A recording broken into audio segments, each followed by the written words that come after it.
ഉദയംപേരൂർ വലിയ കുളത്തുണ്ടായ വാഹനാപകടത്തിൽ കൊല്ലം സ്വദേശി ലീനു മരണത്തെ മുഖാമുഖം കണ്ട സമയം.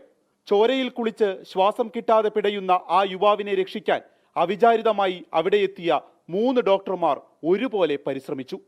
നടുറോഡ് ഒരു ഓപ്പറേഷൻ തിയേറ്ററായി. ബ്ലേഡും സ്ട്രോയും ഉപകരണങ്ങളായി.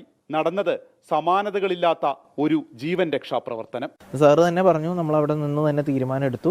ഒരു പ്രോപ്പർ ട്രയാജിങ് പോലെ എല്ലാം സെറ്റ് ചെയ്ത് ഒരു ട്രോമ കെയർ അവിടെ സെറ്റാക്കി എടുക്കുമായിരുന്നു. അപ്പോൾ ഇത് തുടങ്ങുന്നതിന് മുമ്പേ നമ്മൾ അവിടുത്തെ പോലീസുകാരുണ്ടായിരുന്നു, അവരുടെ സപ്പോർട്ട് ചോദിച്ചു അവരോട് പറഞ്ഞു. അപ്പോൾ അവർ പറഞ്ഞത് ജീവൻ നിലനിർത്താൻ വേണ്ടി എന്ത് ചെയ്താലും കുഴപ്പമില്ല ഡോക്ടർ ചെയ്തോളൂ, ബാക്കി നമുക്ക് വന്നോടത്ത് വെച്ച് കാണാം. നമുക്ക് ലൈറ്റ് സോഴ്സ് കുറവാണ്, എല്ലാവരോടും ഫോൺ ഓണാക്കി അവരുടെ ഫ്ലാഷ് ലൈറ്റ് ഓണാക്കാൻ പറഞ്ഞു. എല്ലാവരും അവരുടെ ഫ്ലാഷ് ഓണാക്കി ആ മൊബൈലിൻ്റെ ഫ്ലാഷിലാണ് നമ്മൾ ആ പ്രൊസീജിയർ അവിടെ ചെയ്തത്. കോട്ടയം മെഡിക്കൽ കോളേജ് കാർഡിയാക് ശസ്ത്രക്രിയാ വിഭാഗം assistant professor doctor B Manoop, doctor Thomas Peter, ഭാര്യ ഡോക്ടർ ദിദിയ കെ തോമസ് എന്നിവർ ചേർന്നാണ് ലിനുവിനെ രക്ഷിച്ചത്. തോമസ് പീറ്ററും ദിദിയയും ആൾക്കൂട്ടം കണ്ട് വാഹനം നിർത്തുകയായിരുന്നു.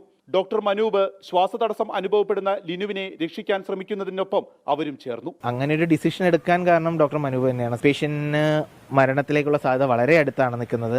ഇങ്ങനെ ഒരു പ്രൊസീജിയർ ഓപ്പൺ ആയിട്ടൊരു പബ്ലിക് പ്ലേസിൽ വെച്ച് ചെയ്യുന്നതല്ല, ഇതൊരു എമർജൻസി റൂമിലോ അല്ലെങ്കിൽ ഒരു റോട്ടിലോ വെച്ച് ചെയ്യേണ്ടതാണ്, ഒരു എമർജൻസി സിറ്റുവേഷനിൽ ചെയ്യേണ്ടതാണ്.